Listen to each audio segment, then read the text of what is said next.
the accounts, we're just going to have to go through it, aren't we, if we can't stream it, aren't we, Michelle? Yeah, we just have to make it really clear it's available on our website. Yeah, exactly. So we've got a recording as well. We've got that too. Okay.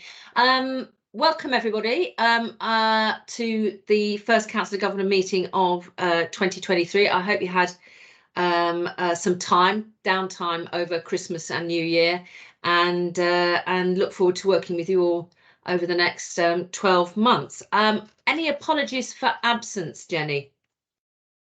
We have Will Taylor, Sue Cooper, Ruth Marsden, Helena Spencer, Marilyn Foster, Sharon Nobbs, Jenny Bristow, and Joanne Gardner if she's not joined us, and Anthony Hoof. Okay, Anthony's here. Oh, Anthony's here. Oh right, that's great. I'm sorry I can't see with the thing on there, but thank you for that. Brilliant, thank you. Thanks, Jenny.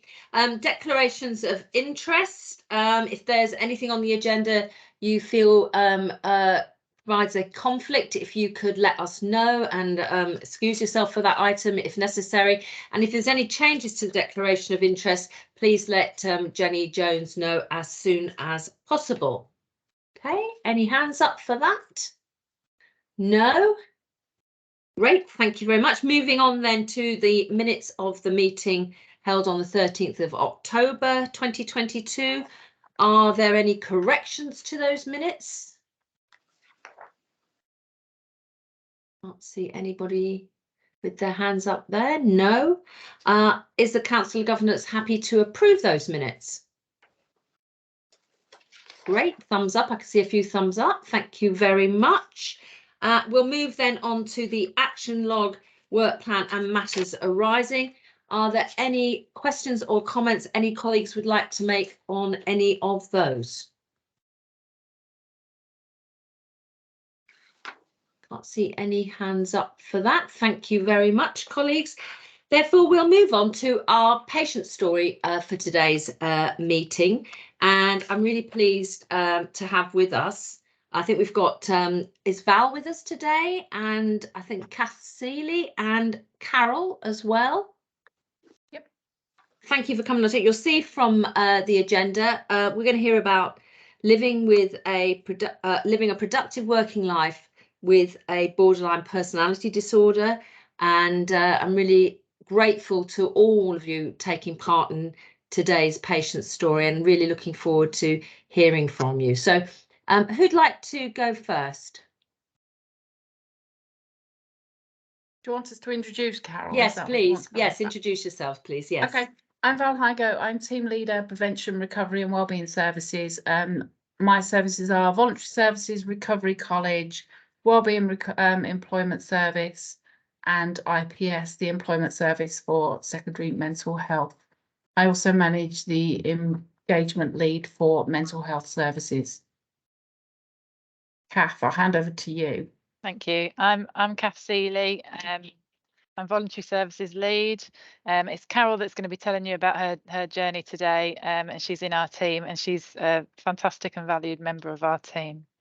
I'll pass over to you, Carol. Hi, thanks, Kath.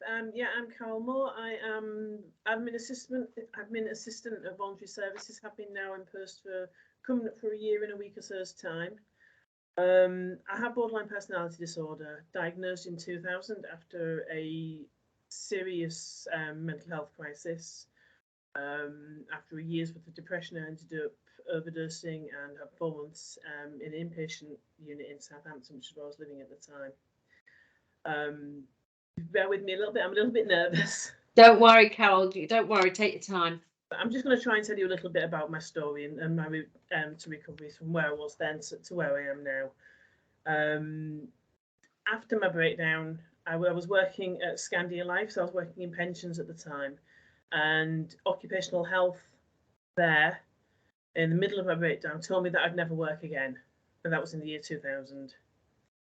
I had a lot of the battles that you'd associate with borderline. I self-harmed, I had suicidal thoughts, all of the above I suffered with and struggled with.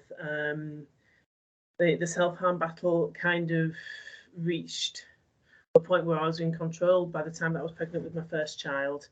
And although there's been a couple of small relapses since that battle, I'm very, very relieved to say is one that I've won. And if I can win it, so can other people.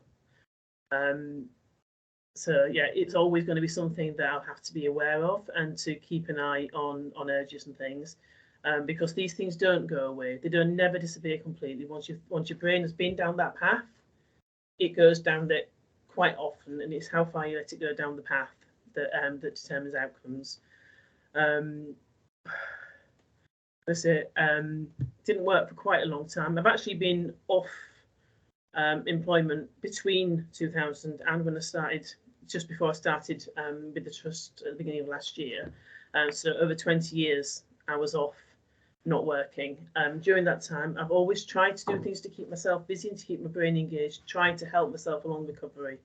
So I've done A-level standard college courses, I've done Open University qualifications, and trying to keep myself busy. When my children were very young, I volunteered. First time I volunteered for anything was, again, I was down in Bournemouth. I was a breastfeeding peer support worker for a little while, which was absolutely fantastic. Gave me the first sign of sense of purpose, sense of having a place in the world, sense of value, sense of being of some use still. Even despite struggles, I was able to be on hand to help people through the struggles that I'd had. Unfortunately, I then ended up in a mentally abusive relationship, which destroyed all my confidence, and I came away from everything that I was doing. I stopped my college courses. Everything just faded away. And it took, I want to say, about 6 years before that relationship finished, and it left me completely destroyed. This was 2016. At the end of, I ended up with another overdose, big relapse, another inpatient stay again down in Southampton. But from that point, I've built slowly and carefully and steadily, regaining my life and learning to be everything that I needed to be. Lockdown did a bit of a number, as it did for everybody on my family, and I was determined that I made the decision that enough was enough, and that actually I was strong enough to start thinking about coming back into the workplace.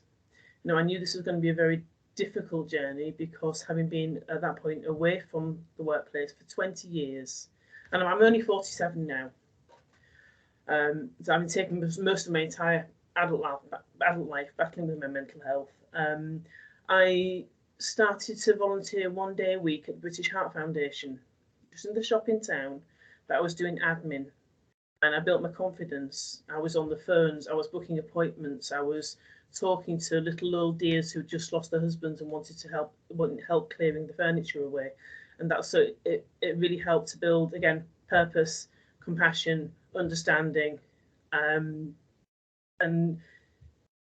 built up skills.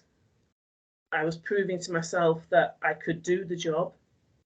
I was proving to myself that I hadn't ever lost the skills that I had before my breakdown. It had just been dormant. I was very grateful for the opportunity. I became quite a valued member of the team, which was really good. A lot of people saying a lot of nice things about me, and that always helps your confidence, always helps the way you're feeling. So my self-esteem really built. During that time, then we went into when the vaccine centres started, and I realised that my 1 day a week was doing me so much good that it was time to build on that. And I really wanted to be back in full-time employment, to be able to function, to provide for my ever-growing family. I've got two late teenage boys. So I knew that I needed to work up from 1 day a week to full-time, and that was never going to be a jump that I could make in one move. So I started volunteering at the vaccine site at the City Hall, which is directly, as you all know, I think you've all probably been through the sites and aware of what they were doing.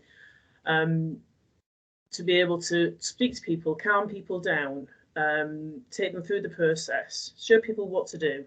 And a lot of the time we have some very, very anxious people come through, clearly quite distressed at the whole vaccine thing. A lot of them were terrified of COVID, a lot of them terrified of needles, or a lot of people coming through that were either with dementia or autism and needed the extra bit of support to get through the process.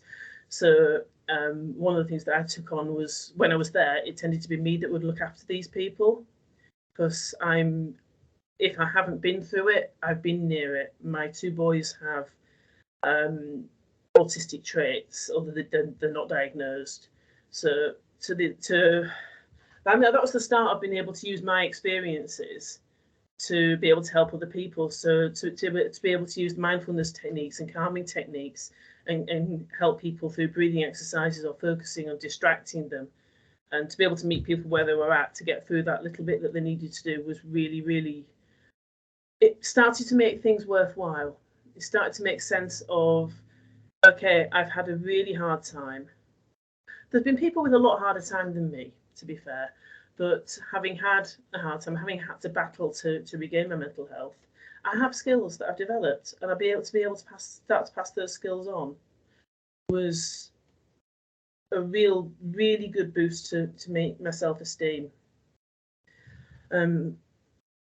So I did quite a few shifts there, but then it was like, now it's time to actually start to think about paid employment. Can I get an employer to recognise that even though I've been out of the workforce for so long, that it's time to give me a chance?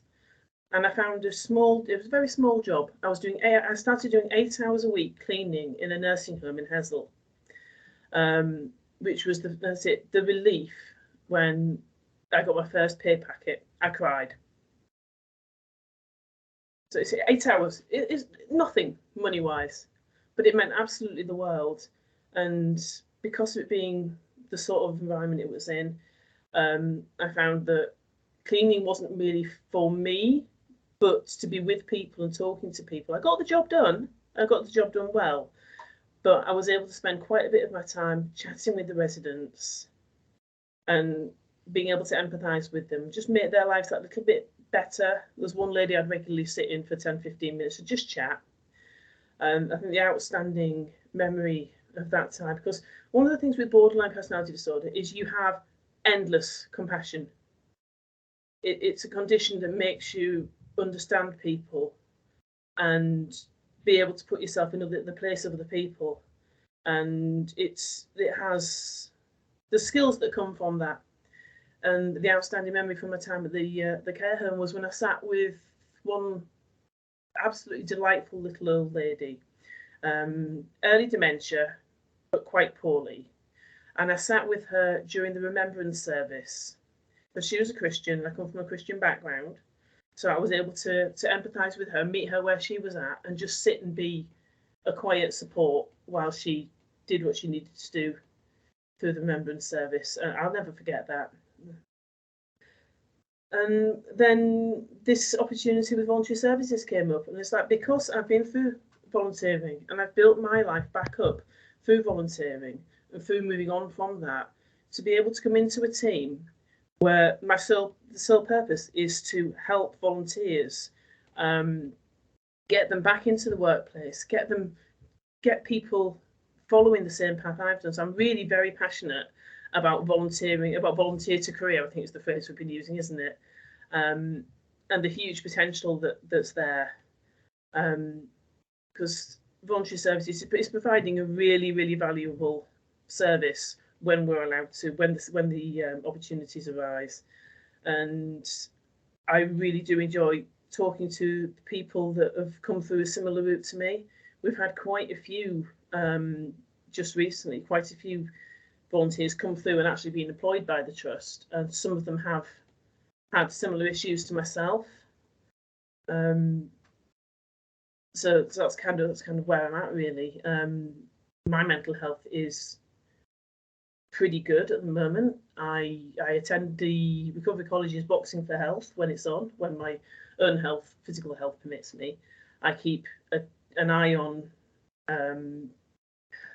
things like stress levels, exercise, diet, all the things that start to go towards building towards recovery and well-being. If I don't keep an eye on where my internal measures are, then I could easily slip. So it's really, really important to keep track of where you are when you're in recovery. But if I can get through that whole journey and come out and be valued and be allowed to have opportunities to talk to people like yourselves, then 20 years, maybe it's not wasted. Maybe it wasn't wasted time. Maybe it's time that's been able to give me skills to be able to help other people through. And I think that's the bottom line of it, really. That's where we are. I don't want to have wasted those years. So I'm up for every opportunity I can to make my lived experience count and help other people to understand people like myself, because we're very misunderstood at times. And I think that's all I have to say, really. Thank you for the opportunity. Carol, thank you so much. Thanks very much for sharing your journey. And I think, you know, also what it shows is that actually, you know, those different experiences, you know, just were those part of that journey and those stepping stones in different ways. And, you know, it's interesting about the vaccination volunteer. I did that as well over here in Doncaster. And, you know, like you, it was that opportunity to do something, and just greeting people as they arrived. I wasn't doing the injections or anything like that. It was just really, you know, a really helpful and really great experience to be involved in that with other people. And, you know, I'm really glad that that's helped you to your present employment with us. Thank you so much for sharing that today. Thank you. And hopefully you've seen the little claps go up on people's screen. Yeah, on there as well. Thanks very much, Carol. Has anybody got any questions they'd like to ask of Carol, or comments they'd like to make? John? Oh, no, sorry, I pressed the wrong button. Oh, all right, John. Okay. Don't worry about that. Yeah, anybody? I've got Linda. Linda Chambers. Thank you for Thank you for bringing that story to us. That was really inspirational, and I was nearly crying when you was telling me about your pay slips. So it really hit home, and the work you're doing is really, really valuable, and being able to understand people in a similar situation to yourself is what we really need. Thank you. Thank you. I also burst into tears when I got my first pay from the trust, because it's the first time in 20 years I paid national insurance. And that little bit to be able to contribute it now, it's a silly thing. You know, money's being taken from me, but I'm able to contribute back. Yeah, yeah. That is such an important point about feeling that you're making a contribution, and your own resilience, your own self-sufficiency in doing that as well, which is great. I've got Jackie White. Hi, Carol. My name's Jackie. I work for the university. I represent the university on the board. Really inspiring to hear your story. I've been doing some research actually with Hull City Council around employment and mental health. But what I was interested in was what you said about joining a really supportive team and people who got it. Yeah. And how important that was. And I wondered if there was any other support that really helped you. Did you have a mentor? Was there peer support, or was it joining a supportive team in the workplace? I had some very supportive friends along the way. I've got a wonderful partner now. Well, he's only been on the scene 6 months or so. He's absolutely amazing. Helps me keep going every day. But there's a lady called Sue Hutchcroft who is also employed by the trust, and it was her support that found me the job and gave me the strength to pursue it. And yeah, that sounds great. So did she check in with you regularly and that sort of thing? She did for a while. We're no longer in touch for different reasons, but I'll still always be grateful to her for what she did. But yeah, just having friends and family. I haven't had professional support apart from my GP for a number of years. But family and friends and standing on my own 2 feet. I've learned to stand on my own 2 feet. That's what I've needed to do. Relying on others completely. As soon as something happens and they drift away, you hit what bottom again. But that self-sufficiency and self-resilience and really important, and giving again the confidence gained from succeeding at work is so important, isn't it? Yeah. Thank you. Really interesting. Thanks, Carol. Thanks, Jackie, for that question, those comments as well. John. Yeah, just a quickie. and that is, Carol, yeah, I take my hat off to you, and you sound really confident in yourself now, even though when you first began, you said, "Excuse me, I'm nervous." You didn't come across nervous in any way, lass. You sounded really good. Yeah, so well done. And just a quickie for Val, you probably won't remember me, Val. We met at Driffield Show last year. I certainly did, and I do remember you, yes. All right. Did you get that problem sorted out about a directorship? Always get problems sorted out, John. Well, you did say to me that you were looking to find a directorship for your group to come under. Did you get that sorted? We have spoken to Lynn recently about it, actually. Lynn's on the call somewhere. And it's in the hands of senior members of this group. Right. Well, I just don't want you to think that you met me that day and then I forgot about it, because I'm there. All right, love. Thank you so much. Thank you. Thank you, John. Oh, Lynn's got a hand up now. We might get an exclusive. Lynn. No, but just to give that reassurance, Val and I did meet very recently, so those issues are in hand, John, absolutely, and being acted on. In fact, there already is a solution for that. So, there you go, Val. It's delivered, and we haven't even had a year at it. Brilliant, brilliant. I do have a question for Carol. Caroline, if that's all right. Yes, sure, Lynn. Carol, thank you so much. And as others have said, you know, it is very brave and courageous of you to share your story. So thank you. Carol, maybe not for now. Maybe we could meet outside, because obviously the team you work in actually sits within my domain ultimately anyway. But it's that question of, we've got plenty of staff we know with lived experience of mental health issues. And it is a question that, you know, I'm still exploring, Carol, as you know, with my colleagues. Are we sure that we are supporting those staff and actually utilising their lived experience, knowledge to support our services in the best way that we possibly can?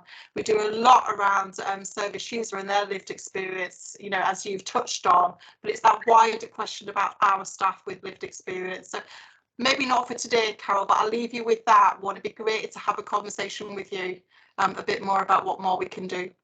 Yeah, absolutely. Great, thanks very much. Michelle. Yeah, good afternoon, everybody. Michelle Manchief, just Lynn, you may want to just dial off and dial back in again. You've gone a bit Dalecified again. Lynn does this from time to time, and so I know you're helping me out with the operational planning and industrial action. So if you want to do that, that'll be really helpful. But no, thanks, Carol. And I want to echo what's been said in relationship. You certainly didn't come across as nervous. You did an excellent job. So thank you for starting the Council of Governors in such a fantastic way, to be fair. But a couple of things for me which I think are really important. That about, I'm really pleased that you're saying you well, but also not just sharing your story, but mentioning how you look after yourself and care for yourself, because I think that's really important as well, because we often say that it's part of our value base. So I think it's really good that you said that, and thank you for sharing it. And if you could continue to spread that message as well, around as well, how we need to look after ourselves as well as other people, I think that'd be really helpful. But great story, great way to start. Thanks for sharing it, and you did really well at sharing it. It was great. Thank you. Thank you. Thanks, Michelle. John, is your hand up from before? Have you got another question? Oh no, sorry, I should have put it down. I'm sorry about that. Thanks very much. Carol, thank you so much for your contribution today. I think, you know, you've heard from a number of colleagues who've really inspired and just really interested in your story. And you know, one of the things I know as a trust we're really keen to do is to try and encourage people to find employment with our trust, you know, and have a homegrown workforce from within the areas that we serve. And you're a really good example of that. And thanks to both Val and gosh, I've gotten to hang on. Who was the other? Was it Kath? Was it Claire? Where is she? Catherine. Catherine. That's it. Yeah. Kath, that's it. Sorry Okay. about that.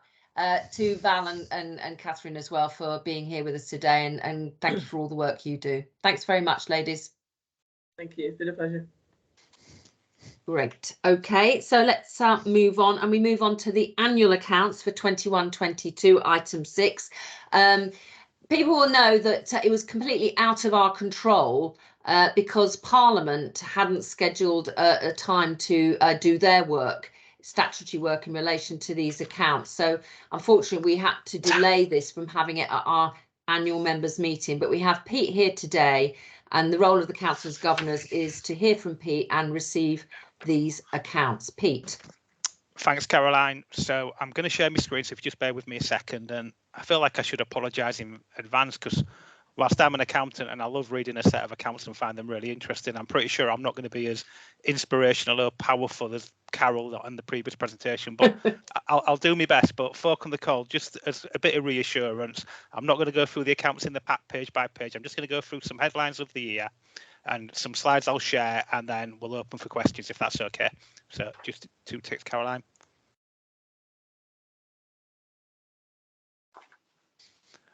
So can folk see that? Yes. Yeah. I can see it. Yes. So excellent. So I'm here today to present the 21-22 annual accounts. It's a wee bit later than we'd normally present the accounts, and that's predominantly to do with the timeline for the external audit and being able to lay the accounts before Parliament. But I am pleased to say that we have now completed all the external audit of the accounts. We have laid our accounts before Parliament, and I'm now here today to present them to you, which is in line with the Foundation Trust Code of Governance. So starting off, so 2021-22, you know, I've put the title up. It was another unusual year for us, particularly in the financial environment and the environment we operate in. And that was primarily because we were still in the midst of the COVID pandemic during that financial year. So what that actually meant was during the year, normal contracting arrangements between NHS organisations ceased. So we didn't have a contract with our commissioners, and we operated under what was known as a block funding arrangement, where we had a fixed allocation for the year. Within our fixed allocation, we received a specific allocation in relation to COVID, which was £9 million, and that was split roughly 50-50. Half of that was to cover the cost of COVID expenditure, things like PPE and services we put in to help cope during the pandemic, and half of that was to cover income that we would have normally recovered under normal contracting arrangements that were in place pre-pandemic. You know, for the first time in my career in the NHS, the actual planning round was split into 2 halves, affectionately known as H1 and H2. So we actually delivered our plan over 2 halves of the year. And as an organisation, you know, and again, such is the passage of time, you forget this, but actually as a trust, we went live with the Specialist Lead Provider Collaborative on the 1st of October 2021. And what that meant is we took on commissioning responsibility for items that were previously commissioned by NHS England. And it was, you know, not an insignificant sum for this organisation. For half a year, it was roughly £27 million worth of commissioning responsibility, and full year, that's just over 56. So, you know, as I present the accounts, I'm always proud when I present the accounts to say some of the achievements we've achieved in year. So I'm pleased to say that for the financial year, as a trust, we again met our financial target to break even, which was our control total for the year. And I think that's the 7th year of running we've actually hit our financial control total. You know, in doing so, we delivered 1.8 million of efficiency savings. And the important point here is that all those efficiency savings were recurrent in nature. So we plan on a recurrent basis, so we don't store up a problem for future years. We ended the financial year with a really strong cash balance. So we had just under 29.5 million in our bank account at the end of the year. You know, and if I think back to maybe 6-7 years ago as a trust, we had about 6 million in the bank. So we have really improved our financial position and cash over the last 5-6 financial years. In year, we settled all our outstanding loans. So historically, the trust had loans for financing some capital works at the Humber Centre and Town and Court primarily. In year, we were able to use our financial flexibilities to settle those loans. And I think we're one of the few provider organisations in our locality to have no outstanding debt on our balance sheet. And in year, we invested just over £9.5 million improving our estate and our digital infrastructure. And I have a slide on that a little bit later on just to cover some of the key points. And finally, for this slide, in year, we paid our suppliers on time. So 91% of the value of our invoices and 81% of the volume were paid within the required Better Payment Practice Code terms of reference. And the reason why the volume is lower is generally because a lot of the high volume, low value invoices sometimes take a little bit longer to check. And generally that tends to be agency invoices where we're just confirming individuals have worked shifts within the trust.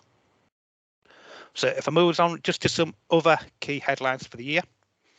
So I'm pleased to say we completed our accounts on what's known as a going concern basis. So what that actually means is when we've completed our accounts, we believe we have got the financial sustainability to continue delivering services into the future. We submitted our unaudited accounts in line with the required timescales. So as Caroline mentioned at the beginning, we were a wee bit later presenting the audited accounts, but our unaudited accounts were submitted to NHS England within the required timetable. In year, we received a head of internal audit opinion. This is quite an important opinion. It kind of gives a strength of the internal controls within the organisation. And our head of internal audit provided significant assurance on those controls that are in place. Equally, our external auditor provided an unqualified opinion on the accounts. What that actually means in principle is that the accounts represent a true and fair view of the finances of the trust for the financial year. In presenting that opinion, the auditor came up with 2 recommendations in relation to internal controls. You can see those in the pack and the management responses, but we've got systems and measures in place to address those recommendations. And finally, which again is something we should be proud of, as part of the external audit work, there were no weaknesses or recommendations identified in relation to the value for money assessment for the trust. So, quite a lot there that I've just whizzed through, but as I sit here today, I'm very proud of how we delivered our financial position in 21-22 and how we exited the year. So just some headline figures from the accounts now, if I can. So in year, our income total to just shy of 209 million. So that's significantly higher than the previous year, and that's predominantly driven by the lead provider collaborative work we went live with. Likewise, our expenditure totaled 214 million. So again, a significant increase from the previous year. What that means then in our accounts, we recorded a deficit for the year of 5.5 million. So you may look at that and think, well, that's different. Earlier on, I said we hit our control total to break even, but the reason for that deficit is driven by accounting treatments for items that fall outside of the normal control total. So that's things like reduction in the valuation of our estate, movements in the valuation of the local government pension scheme. So all are non-cash items, it's generally accounting treatment of such. And finally, for 21-22, again, I've put it again, and I make no apologies for that. On our balance sheet, we had 0 borrowing on our accounts, and the previous year we'd had just over £3.5 million. So I mentioned our income was £209 million. Well, where does it come from? As you'd expect, the bulk of that is clinical income, just over 195 million. And from that, the majority comes from our local clinical commissioning groups, which will now be known as Integrated Commissioning Board. A significant chunk from NHS England and the lead provider collaborative funding falls within that block. And then we get an income from local authorities and other clinical where we have provider to provider agreements. And then we get... Sorry, Pete, could I just cut in a second? Apologies. Of course, just got the issue fixed through the live streaming. Unfortunately, IT had put a block on it, but it's basically all resolved. So I can restart the live stream, or start it, should I say, if that's all right with you, Caroline. Yeah. Apologies that's on fine. that. Yeah, I'll just do the usual countdown and go from there. I'm so sorry, Pete, for interrupting and for the delay and inconvenience for everybody else. Yep. So Just tell me. Yeah, I'll do the countdown, if that's all right. Okay. 3, 2, 1. Welcome to the Council of Governors for Humber NHS Foundation Trust. We are just discussing our accounts, and I'm going to hand back to Pete Beckworth, who will finish his presentation. Lovely. Thank you, Caroline. So I'll start this slide again. So this was just talking about where our income comes as an organisation. And in the last financial year, our income total just shy of £209 million. The bulk of that, as you'd expect, came from clinical income, 195.4 million. And the bulk of that came from our local clinical commissioning groups, which are now known as the Integrated Commissioning Board. The second largest income source for us was NHS England, and that includes the income received as being the specialist lead provider. And then non-clinical income is 13.5 million, and that includes items such as education and training, non-patient care, rental for our estate, employee benefits, and other which is generally hotel services and recharges as such. So as I mentioned, 209 million is our income for the year. So what do we actually spend it on? Well, the biggest element of our expenditure, again, as you would expect, is pay at 140 million. But unusually, purchase of healthcare is now increasing, and that again reflects our role as a lead provider, and we commission services from other healthcare providers. So that's just over £30 million now. And then the third is property, and obviously you'd expect for property, we operate from 84 sites across our estate, and the cost of running those sites together with the depreciation and the public dividend capital or asset rental associated with it is not an insignificant sum. So I'll move on. There's only 2 more slides you'll all be pleased to know. So I mentioned earlier on that as a trust, we invested just over 9.5 million in our capital estate to improve the services and the environment for patients, visitors and staff.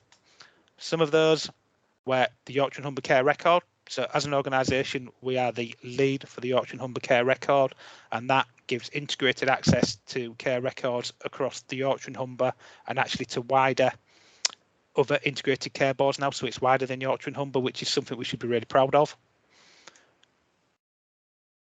We invested just over 2.5 million in our digital infrastructure. That's network and hardware upgrades, laptops, devices for folk.